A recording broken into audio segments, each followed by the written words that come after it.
talvez hoje seja o dia em que você de fato vai conseguir aplicar o que eu vou te ensinar aqui para encurtar a distância entre você e a sua família, caso você se sinta menosprezado por ela ou caso você conheça alguém que se sinta menosprezado por ela. O que eu vou te apresentar hoje não é para você fazer sozinho, tá? É uma coisa para você fazer junto, é uma coisa para você dividir, é uma coisa para você compartilhar. Com quem? Com a sua família ou com os seus amigos, dependendo do qual relacionamento você queira trabalhar. Mas no caso, com a sua família em específico, tá bom? Aí talvez aqui você pense assim, olha, mas você não conhece a minha família, você não sabe com o que eu tenho de passar, com o que eu tenho de lidar, você não sabe o que eu passo todos os dias, é tão difícil acessá-los, é tão difícil me fazer compreender, você não tem noção, eu já tentei de tudo.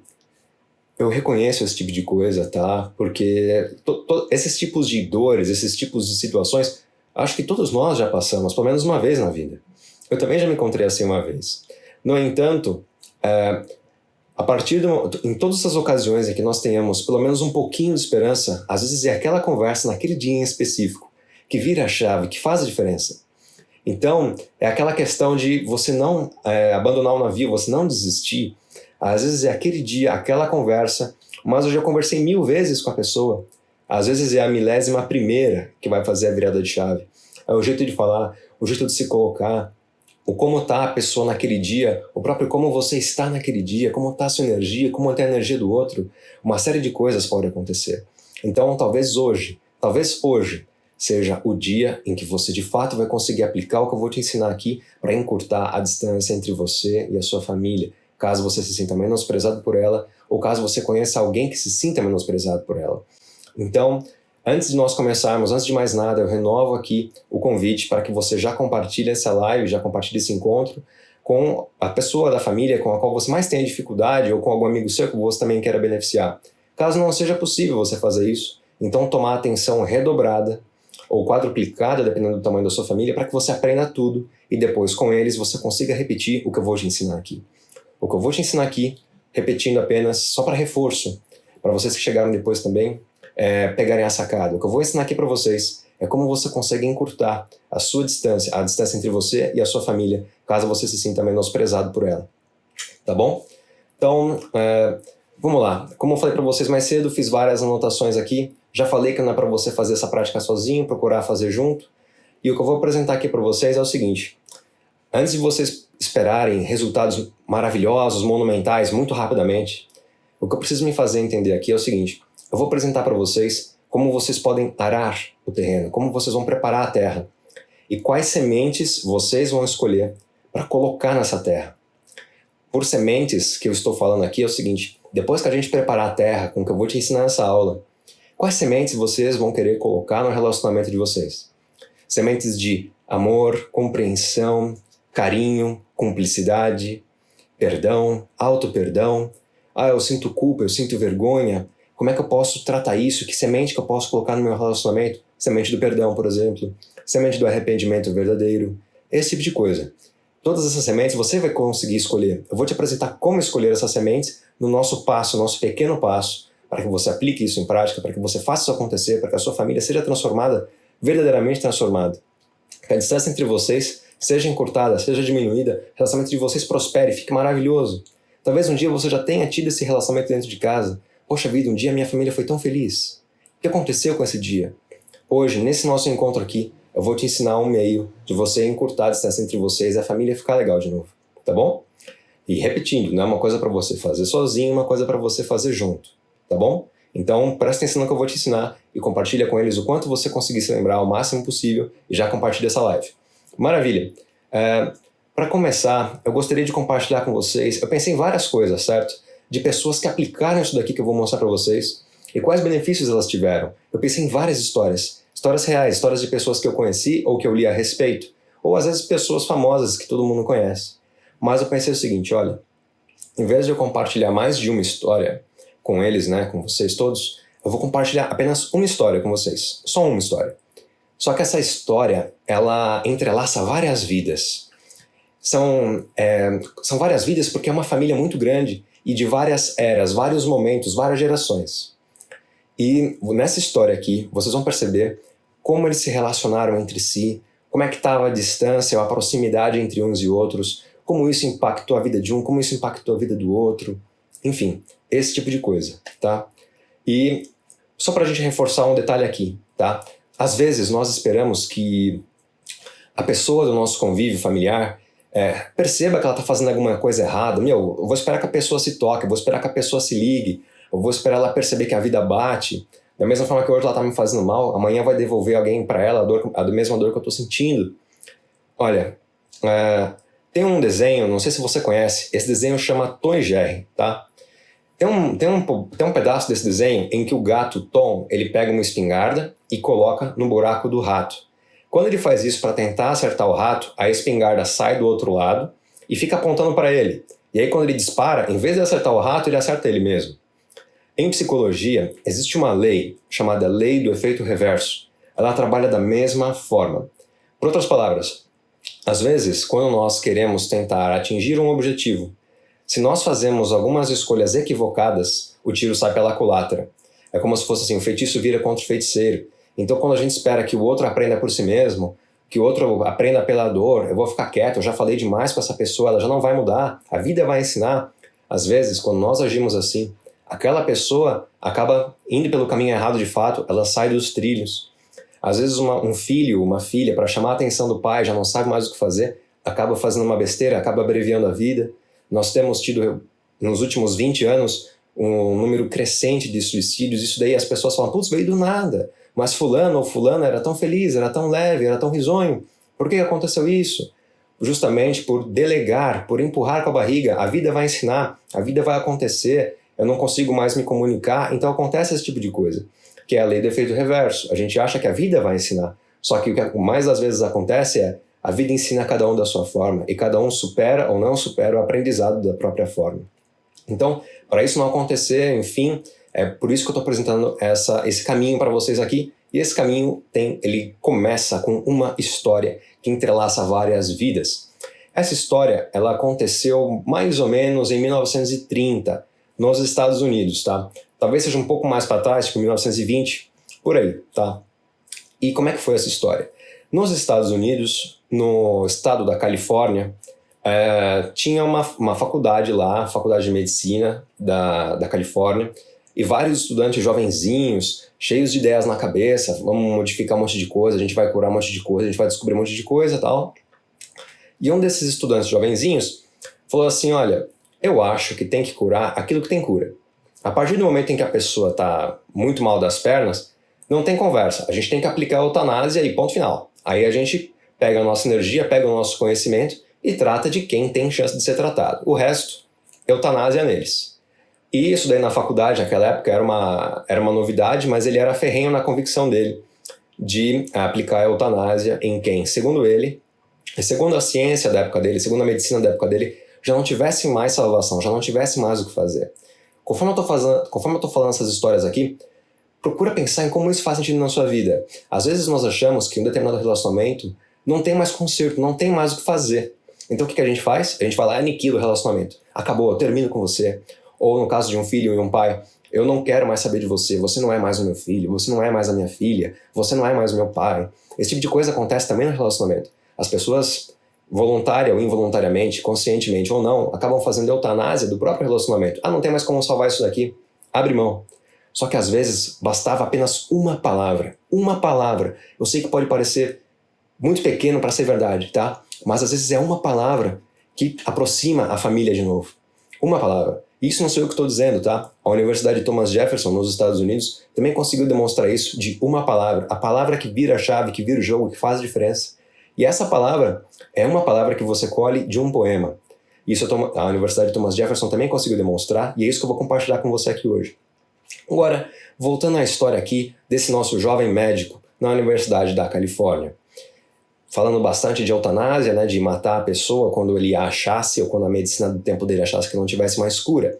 Pois bem, aí chegou, como a gente aqui no Ocidente tem bastante, né, aquelas chuvas de verão que são muito fortes, vêm com tempestades e depois passam rapidamente, certo? E um dia, na Califórnia, choveu muito forte, teve um baita temporal, várias árvores caíram, enfim, a cidade ficou um caos. A cidade, se não me engano, era Los Angeles mesmo, tá? E a cidade estava um caos. e várias pessoas acabaram se machucando, precisavam de atendimento, inclusive não conseguiam chegar ao hospital porque estava muito concorrido, estava muito disputado o trajeto, não tinha como, estava um baita trânsito, um monte de coisa destruída no meio do caminho. Então, o que aconteceu? Um dado dia, ligaram no hospital lá, que era conjunto à faculdade, ligaram no hospital falando, olha, a gente está com um problema muito sério aqui, tem uma mulher grávida, ela está muito magra, ela está subnutrida e ela precisa de ajuda, porque ela vai dar à luz a qualquer momento, mas ela precisa muito de ajuda. Ela já perdeu os sentidos. E a gente não tem ninguém com quem a gente possa contar.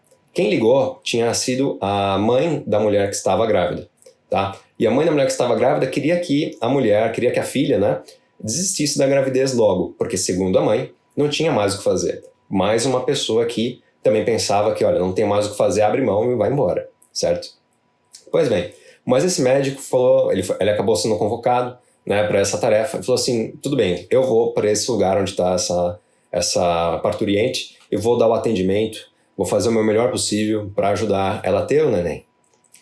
E aí ele pegou o carro, chegou ao lugar, era um lugar muito difícil mesmo. Enquanto ele trabalhava, a faculdade ficava num lugar muito bonito, um lugar rico da cidade, um lugar próspero. O lugar onde ele foi prestar o atendimento era um lugar muito difícil, um lugar com bastante penúria, bastante dificuldade, as pessoas passando fome ali, era um lugar difícil.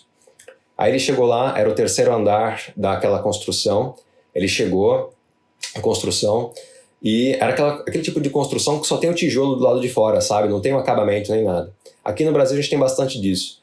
Aí depois ele chegou lá ao terceiro andar da casa, a porta estava aberta, ele foi recebido pela mãe da mulher que estava grávida. E a mãe dela falou assim, olha, na boa, não tem mais o que fazer, então você está aqui só para facilitar, só para viabilizar o aborto espontâneo dela, porque ela não vai aguentar. Então salva só a minha filha e já era, certo? A própria mulher que seria a avó daquela criancinha já tinha desistido, certo? E em contrapartida, aquele médico que sustentava eutanásia, ali ele falou assim, cara, eu não vou abrir mão de nenhuma das vidas, nem da mãe, nem da mulher grávida, nem do nenenzinho. Olha que interessante, né? Às vezes um momento assim de grande crise, de grande dor, faz com que a gente vire uma chave na cabeça. E aí ele viu a mulher lá, viu o que dava para fazer, percebeu que não tinha mais o que fazer de fato. E aí ele falou o seguinte, bom, eu vou aplicar uma injeção nela que vai facilitar a dilatação. Se ela precisar de alguma ajuda ou coisa assim, eu não vou ter como fazer. Aí é só a injeção mesmo, a gente espera fazer o efeito. E ele aplicou a injeção, a mulher já tinha perdido os sentidos e ela não conseguia colocar o neném para fora, ela estava subnutrida. O marido dessa mulher havia abandonado ela, havia deixado o lar, porque ele havia falado o seguinte, olha, nós já temos 7 filhos aqui dentro de casa. Você ainda consegue me ficar grávida de um 8º? Como se fosse culpa da mulher. E justamente por você ter escolhido ficar grávida do 8º, bom, a gente vai fazer um combinado. O marido dessa mulher falou para ela. Você vai descontinuar essa gravidez, você vai praticar o aborto, ou eu vou sair de casa e você se vira depois para sustentar 8 filhos sozinha. O que você acha? A mulher não abriu mão da criança, mesmo subnutrida, mesmo fraquinha. Ela falou assim, não vou abrir mão. O marido saiu do lar e ela estava sozinha em casa com outras 7 crianças. E a mãe dela estava assim, um pouco se lixando para mais uma. Ela queria também que não tivesse mais um netinho para ela cuidar. Mas o médico, quando ele estava ali pensando com tudo isso, ele falou assim, eu não sei, cara, se essa criança vai acabar indo para criminalidade, porque é uma situação difícil, enfim, é o que acaba acontecendo, mas eu tenho que fazer minha parte. Foi esse o meu combinado quando eu vim para cá. Falei que ia preservar a vida tanto da mãe quanto da criança. Mas dentro de tudo que eu conhecia, dentro de tudo que eu podia aplicar aqui, eu já esgotei meu conhecimento, eu não tenho mais o que fazer. O que eu posso fazer? E aí ele fez uma oração. Ele fez a oração dominical, ele fez a oração do Pai Nosso. E ficou esquentando, ficou fazendo algumas massagens na mulher. Eu não sei descrever os procedimentos, se tiver algum médico aqui que manje desses procedimentos, vai conseguir descrever melhor, tá bom? E moral da história, a criança nasceu. Ele conseguiu fazer a criança nascer, a mulher não morreu, e a criança, porém, quando ele pegou a criança, era um menino. E esse menino, ele tinha um dos pés desse menino era defeituoso, tinha um problema. Um dos pezinhos dele era curvado para dentro, mais ou menos como um pé de uma ave, quando a ave sobe num galho, o pé fica curvado. O pé desse menino também era curvado, o pé desse bebezinho também era curvado. Aí o médico pensou mais uma vez em abreviar a vida daquela criança, em aplicar a eutanásia naquela criança. Falou assim, poxa vida, ele já vai ter um monte de dificuldade, já não, a mãe dele nem tem mais como sustentar os outros irmãozinhos dele, quem dirá a si mesma, e agora vem essa criança com esse probleminha, não tem mais, enfim, vai ser muito difícil para ela. E ele pensou se ele praticaria a eutanásia naquela criança ou não, inclusive pensou de novo em praticar a eutanásia na mãe, mas falou assim, olha, eu não vou fazer isso. Eu orei, Deus deixou as duas vidas serem preservadas, então não vou abreviar nenhuma vida nem outra. Aqui era a consciência dele chamando ele à atenção, tá? Enquanto eu estou fazendo essa transmissão aqui, só uma pequena observação, a gente está com um problema na transmissão do YouTube e do Facebook, então a gente está só aqui no Instagram, tá bom? Agora, o que aconteceu depois que ele trouxe esse nenenzinho de volta à vida? Depois desse momento, ele voltou para a faculdade, continuou o trabalho dele, tal, conseguiu se formar, ainda continuava acreditando na eutanásia, e beleza. Ele conseguiu formar uma clínica muito bacana, ele se apaixonou por uma médica, casou-se com essa médica, e a clínica deles começou a prosperar. Ele trabalhava 3 dias regiamente, né, recebendo o salário dele, e outros 2 dias ele trabalhava voluntariamente, sem receber nada pelo trabalho. Eles tiveram uma filhinha, né, o médico casou-se com a médica, né, tiveram uma filhinha, e essa filhinha, ela resolveu também fazer faculdade de medicina. Quando a filhinha cresceu, né, já estava na faculdade, ela conheceu um rapaz também médico, e os dois se casaram. Quando os dois se casaram, a família inteira, que até então estava na Califórnia, foi morar na região central dos Estados Unidos. E beleza, a família próspera, maravilhosa, todo mundo juntando dinheiro, o médico e a médica e os filhos, enfim. Aí um dia a filha ficou grávida e teve uma menina. E agora o médico do começo da nossa história era avô. Ele ficou muito feliz, falou assim, nossa, eu tenho uma netinha, que legal, né? Que legal, a família crescendo, a gente tá feliz junto, tal. Beleza. E um dia, porém, quando ele foi ver a netinha dele estava com febre. Ele falou assim, bom, a febre dela não tá muito alta, a febre dela tá em 38 graus, então eu vou dar um antitérmico para ela, um antifebril para ela, e amanhã eu vejo como é que ela tá. Ele deu um antitérmico para ela, chegou no dia seguinte, ela havia acordado bem, estava sem febre nenhuma, e a menina reclamou que estava com dores nos punhos, a mesma febre tendo passado. Ele não deu muita atenção para aquilo, vai ver que ela tivesse brincado muito, enfim. E aí, poucos dias depois, foi uma festa de aniversário de uma das crianças lá. E a menina foi brincar junto com as outras crianças. E nas festas de aniversário, né, quem mais se diverte são as crianças mesmo. Os adultos acabam ficando para pegar os docinhos da festa. Ah, nossa, eu vou levar um brigadeirinho aqui, vai que alguém quer lá em casa, enfim. Ficaram distraídos nesse sentido, as crianças ficaram brincando. E o avô percebeu, o avô que era o médico do começo dessa nossa história, o avô percebeu que a netinha não estava brincando com as outras crianças. A netinha havia desaparecido. Ele procurou a menina onde eles estavam e encontrou a neta à sombra de uma árvore. Ela estava sentada no chão, tremendo muito. Ela estava com febre. Ele falou assim, nossa, não sei o que é isso. Perguntou para a família dela, tipo, você sabe o que é? Que também eram médicos, né? Como eu falei para vocês, né? A filha do médico era médica e casou-se com o médico. Ele falou assim, você sabe o que é isso? Fazem ideia do que é? Vocês já deram algum remédio para ela? Ah, não, a gente não sabe o que é. Vamos procurar fazer um diagnóstico com outros médicos que sejam sensacionais, que sejam bambambãs, para ver o que está pegando. O diagnóstico que passaram para eles foi o seguinte, olha, essa é uma doença incurável, não tem nada que a gente possa fazer pela netinha de vocês. Ela vai morrer em mais ou menos 1 semana no máximo. Nenhuma criança que pega essa doença passa de 2 semanas, mas a média é 1 semana. Então, abraço, não tem nada que a gente possa fazer aqui para salvar a netinha de vocês, ou no caso, salvar a filhinha de vocês. Os pais da criança abriram mão. Falaram assim, olha, beleza, ela vai morrer 1 semana, ela ainda é pequena, a gente fica chateado por isso, claro, mas ainda assim a gente consegue tentar uma outra gravidez, né? Então já tinham se conformado que haviam perdido a netinha, quer dizer, que haviam perdido a filha. E o médico, do começo dessa nossa história, que era defensor ferrenho da eutanásia, porém, falou assim, cara, ela é minha única neta, cara, e eu não sei quanto tempo mais eu vou viver, eu já tô idoso. Eu não quero perder minha neta, cara. Todo mundo tá falando que ela vai morrer em 1 semana, no máximo 2, mas eu não vou abrir mão dela.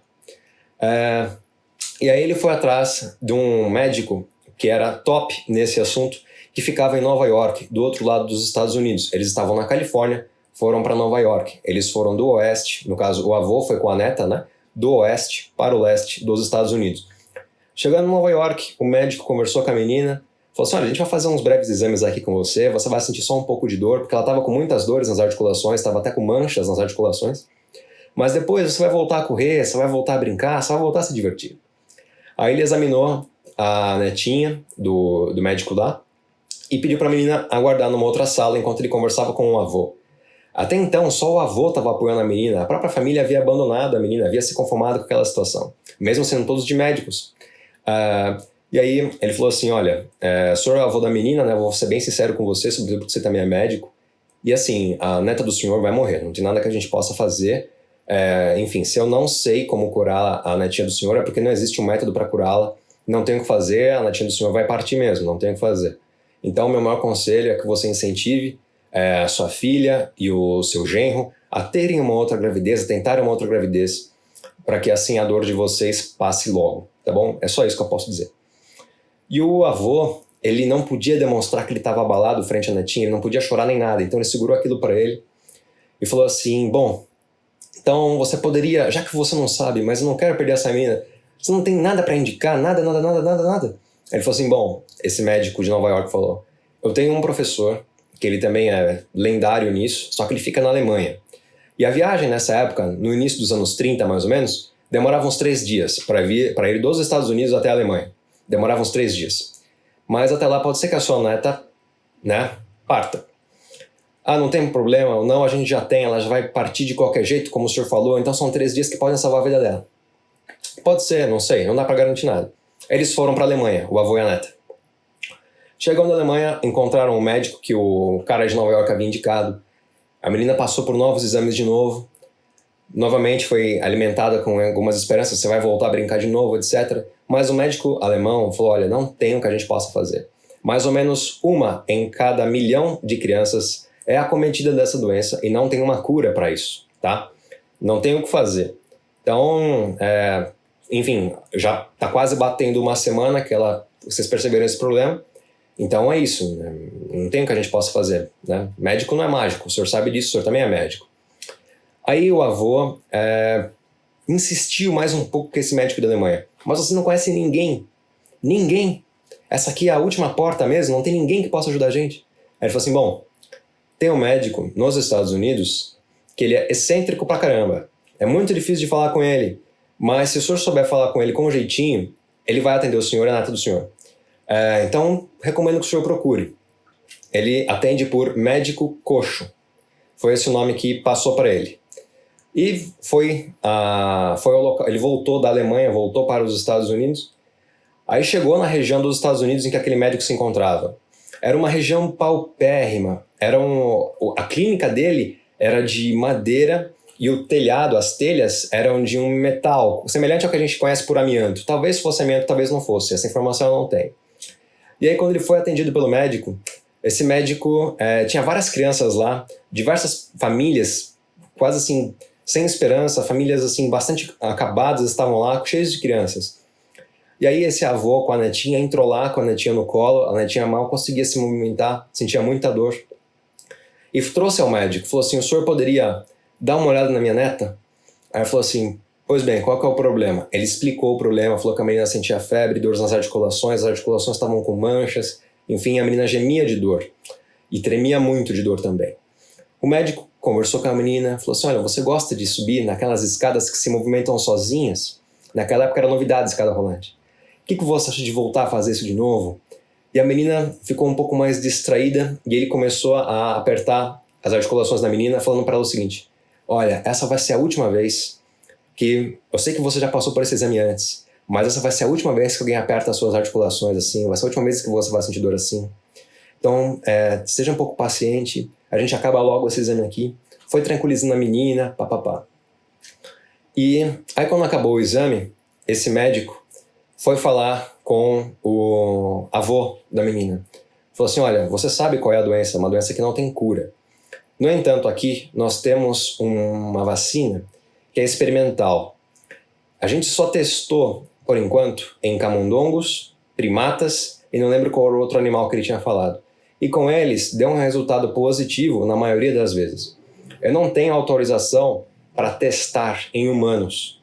Aí o avô falou assim, olha, mas a minha neta já não tem chance mesmo, certo? Então aplica nela logo. O pior que pode acontecer é ela partir de uma vez por outra, mas toda sorte já é o destino dela, segundo tudo que a gente conhece hoje. Então eu consinto que aplique esse experimento nela.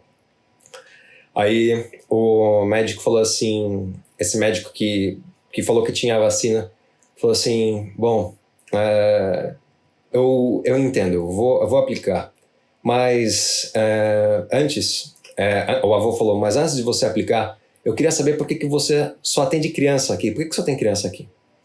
Aí o médico dessa comunidade, né, reclusa, né, falou o seguinte, esse médico ele devia ter uns 30 e poucos anos, mais ou menos, 34 por aí. Ele falou assim, bom, porque eu cresci numa comunidade muito difícil. A minha mãe, esse médico que estava falando, né? A minha mãe era imigrante alemã e ela falava inglês com muita dificuldade. E eu fui o oitavo filho dela. E ela me contou a história de como eu ganhei o meu nome. E essa história foi o seguinte, veio um médico lá em casa num dia de uma forte tempestade e mesmo apesar de todas as condições adversas, ele conseguiu me trazer a vida. E a minha mãe, ela foi ao hospital para saber quem era o médico que tinha me atendido e ninguém pôde dar o nome para ela, falando que era contra a ética do hospital. Mas a minha mãe, que era essa imigrante alemã, falou com a pessoa do balcão, que também era uma mulher, e falou assim, olha, eu sei que você tem que guardar um segredo sobre o médico que atendeu a mim e o meu filho, quando eu precisava dar a luz para ele. Mas desde quando uma mulher consegue guardar segredo? Então deixa eu ver o prontuário, deixa eu ver quem atendeu a gente naquele dia. E aí a mulher falou assim, olha, não posso lhe contar, mas eu vou deixar o registro aqui no balcão e vou beber água. O que a senhora vai fazer com esse registro aqui eu não sei. E a mulher afastou-se do balcão, enquanto a minha mãe, esse médico estava falando, pegou o registro, viu o nome do médico que havia me atendido e resolveu me dar o nome dele. E aí o médico, o avô, o velho que estava ouvindo essa história, falou... Os olhos dele se nublaram de lágrimas e ele falou assim, o seu nome é fulano de tal? Ele falou assim, sou eu mesmo. Aí ele falou assim, você perguntou se eu acreditava em Deus quando eu vim aqui. Aí ele pegou o remédio que o outro médico que havia acabado de se levantar da mesa, mostrando que ele usava uma prótese no pé, porque ele tinha um problema no pé. O velho pegou a ampola de remédio e fez a mesma oração que ele havia feito naquele dia em que ele trouxe aquele outro médico para a vida. Fez a oração, aplicou a injeção na netinha, e a netinha começou a fazer um tratamento. Esse tratamento durou 40 dias. E a netinha conseguiu voltar a viver. O que era para durar só 2 semanas, ela durou muito mais. A menina viveu, ela ficou feliz. Enfim, viveu bem. E era o médico que defendia a eutanásia até então. E os próprios pais daquela menina já haviam aberto mão dela. O que eu estou querendo dizer com essa história aqui? Às vezes, na nossa família, ou às vezes na família de alguém que você conhece, as pessoas já perderam as esperanças umas nas outras. Mas às vezes é um amigo, uma palavra, um encontro como esse daqui que a gente está tendo agora, que faz a diferença, que vira a chave.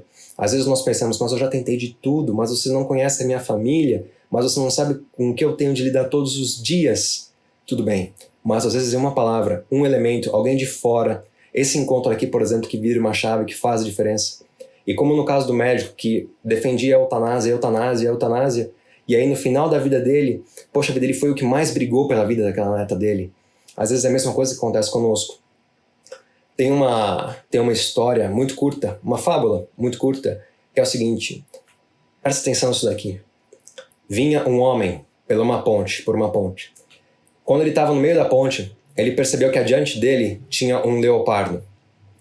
E essa ponte, ele falou assim, como na minha frente tem um leopardo, eu vou fazer o caminho de volta. Aí ele começou a fazer o caminho de volta. Quando ele começou a voltar, ele percebeu que por onde ele havia vindo, tinha um leão. Ele falou assim, nossa, não tenho nem como ir para frente, nem como ir para trás. Eu vou pular da ponte. Só que quando ele olhou para baixo da ponte, ele viu que o rio estava infestado de jacarés. Ele falou assim, acabou, não posso mais fazer nada, eu tô no mato sem cachorro. Só que apareceu um helicóptero e jogou uma escada para ele subir. O que eu tô querendo dizer aqui? Tá? é o seguinte: às vezes, quando os nossos recursos da Terra acabam, quando os nossos recursos daquilo que a gente consegue ver, aquilo que a gente consegue alcançar, aquilo que a gente já conhece acaba, quando esses recursos acabam, a nossa ajuda, o nosso recurso, o nosso amparo vem do céu, vem do alto. Uma oração que seja, um encontro que seja, com uma palavra edificante que seja, para fazer diferença para você, fazer diferença na sua família e encurtar essa distância. Antes dessa nossa live começar, eu aposto que você não fazia ideia do que eu iria apresentar hoje. Você sabia o tema, mas você não sabia qual caminho, qual estratégia eu apresentaria para você. E agora a gente vai começar de fato a entrar na estratégia. Tudo isso aqui foi para preparar o terreno da sua cabeça, preparar o terreno do seu coração. E agora a gente vai entrar propriamente no que você vai aplicar dentro de casa, com a sua família, às vezes é com o seu pai, com a sua mãe, com o seu irmão, com a sua esposa, ou vai oferecer esse conteúdo, esse presente para o seu amigo, para a sua amiga, alguém que você queira muito bem. Tá? Então, primeira coisa, qual é o jeito errado de fazer isso aqui que eu vou te apresentar agora? O jeito errado é achar que você consegue fazer sozinho. Você não consegue fazer sozinho, você tem que fazer junto. Por mais difícil que seja uma determinada situação, lembra da história que você ouviu aqui. Era impossível, segundo o que se acreditava, salvar aquela menina, mas ela conseguiu ser salva. Então, impossível é muito relativo, tá? Então, primeira coisa, não é uma coisa para você fazer sozinho. É uma coisa para você envolver a sua família, envolver quem de fato você quer encurtar a distância. Segunda coisa, qual é o jeito certo de fazer o que eu vou te ensinar agora? O jeito certo é de fato envolver a sua família, trazê-los para praticar o mesmo caminho, o mesmo recurso que eu vou te ensinar agora. E como é que você envolve essa sua família? Venha fazer comigo, por favor, vamos acontecer. Não, não é assim. Não é assim. Você fala de você se abre, você fala o que você colheu hoje desse nosso encontro, breve que seja, relembra da história que eu acabei de lhe contar da menina. Às vezes a gente acha que a pessoa que está no nosso convívio familiar está de má vontade. Às vezes não é má vontade, a pessoa só está sem energia. E às vezes a gente só precisa de uma centelha dentro da família, que seja a sua centelha. Eu sei que você já dá 110%, 150%, mas vira só mais um pouquinho.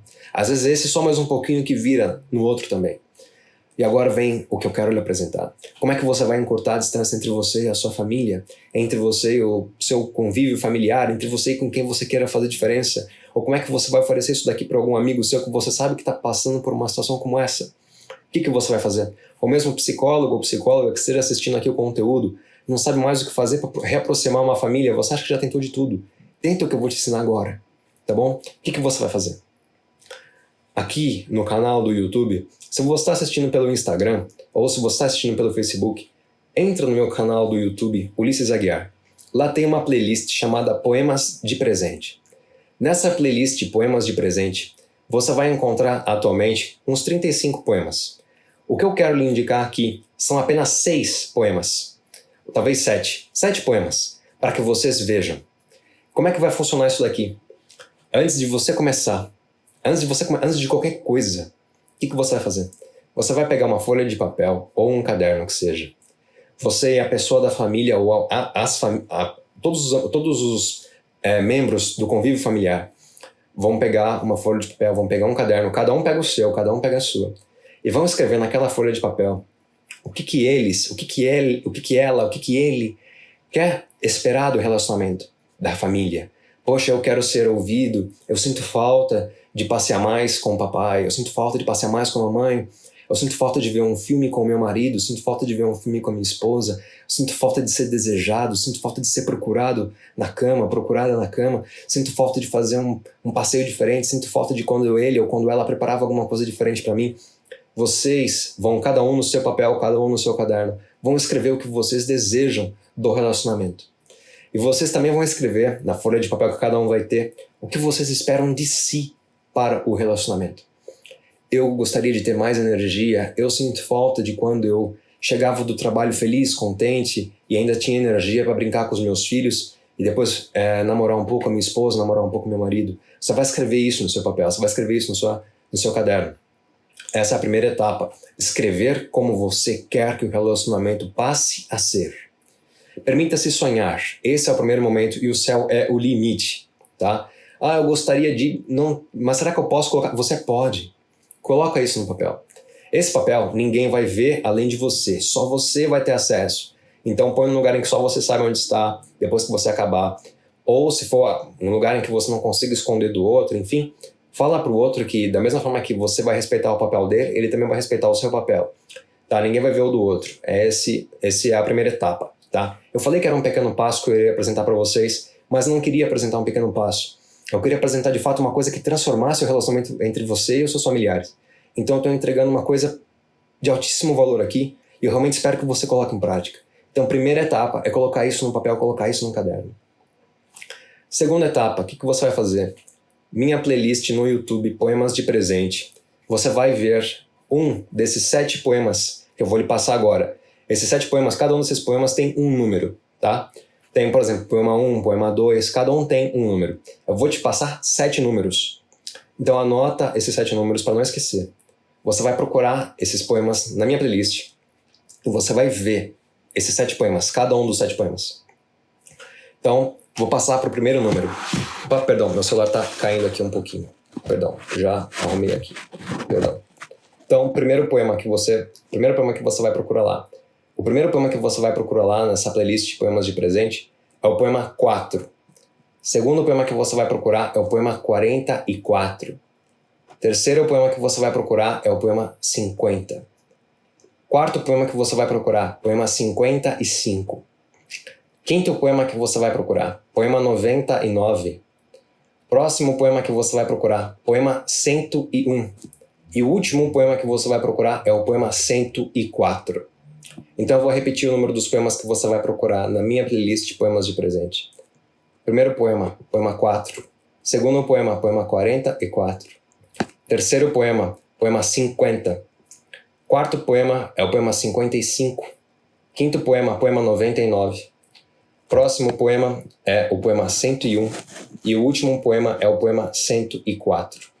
O que você vai fazer depois que você tiver escolhido, depois que você tiver lido esses poemas? Você vai pegar e vai escolher uma palavra-chave para cada um desses poemas.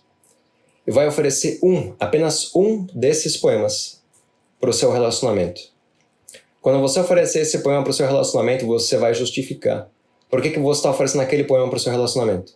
Então, digamos que seja o poema 50. O poema 50 se chama Reconcilia-te. Então, você vai falar, por que eu estou oferecendo esse poema para o meu relacionamento? Você vai falar isso para quem faça parte dele. Você vai falar qual é a palavra-chave que você encontrou nesse poema. Você vai dizer também o que você, de você mesmo, consegue contribuir em relação àquela palavra-chave para o relacionamento.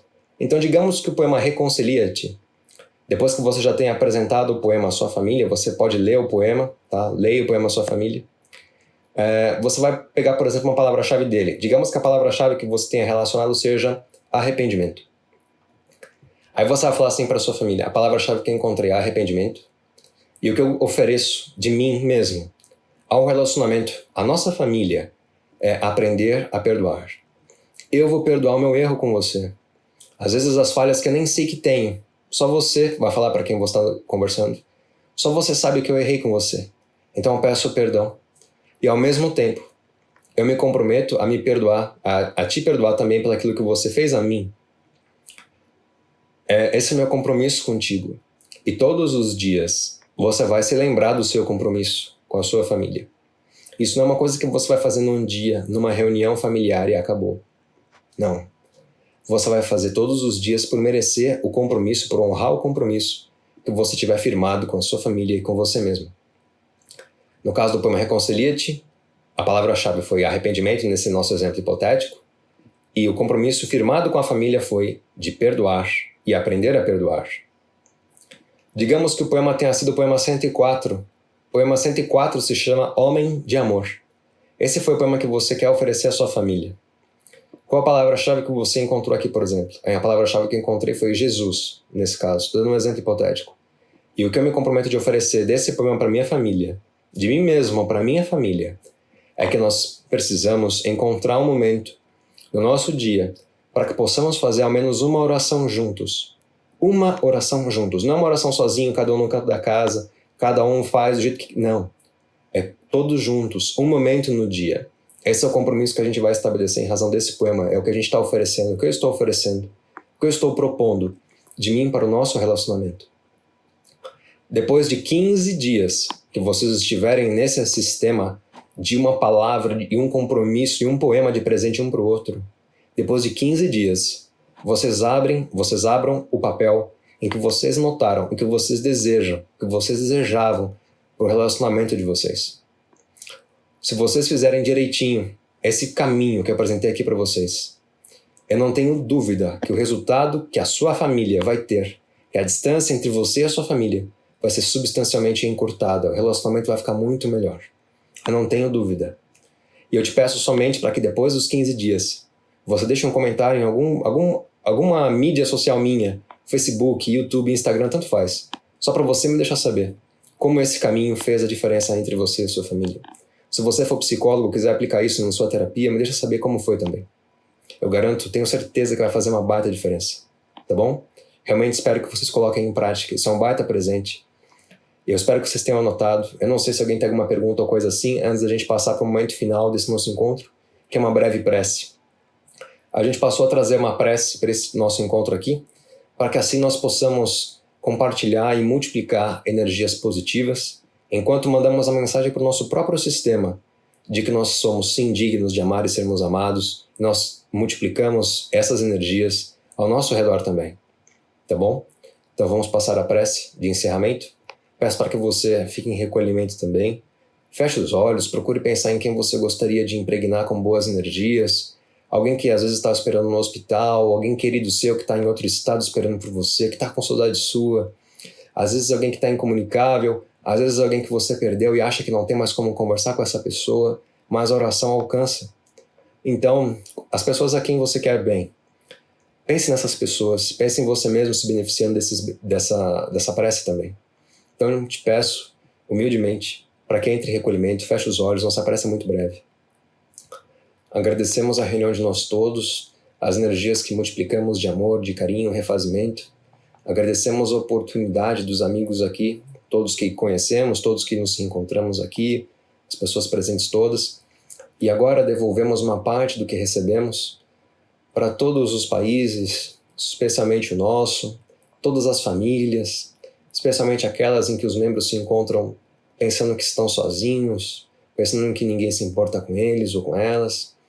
Possam essas energias positivas alcançarem também todos aqueles que sofrem com horrores dos quais desconhecemos, pessoas que sofrem em leitos de dores, presas aos vícios ou mesmo encarceradas. Todos aqueles que têm fome de amor e de carinho também sejam atingidos positivamente por essa nossa prece reconfortante e balsamizante. Agradecemos a Deus pela nossa oportunidade Rede Viva e encerramos o nosso encontro de hoje com enorme gratidão e um grande abraço. Nosso próximo encontro vai ser amanhã, sexta-feira, às 8 horas da noite. Eu espero ver todos vocês presentes de novo. Vai ser mais um tema riquíssimo e uma grata oportunidade de enriquecimento de nossos corações, nossos espíritos, dos nossos self, por assim dizer, renovada. Tá bom? Fico por aqui, me despeço com um grande abraço, peço desculpas pelos desvios na transmissão, as falhas que nós tivemos, sobretudo no YouTube e no Facebook. Vocês do Instagram, nós não tivemos nenhuma falha aparentemente, além do telefone ter desequilibrado um pouquinho, mas vocês estão aqui comigo e eu renovo minha gratidão. Um grande abraço, sexta-feira, amanhã, às 8 horas da noite, a gente se vê, a gente retoma o contato. Vejo vocês lá, me despeço com um grande abraço. Fiquem com Deus. Tchau, tchau.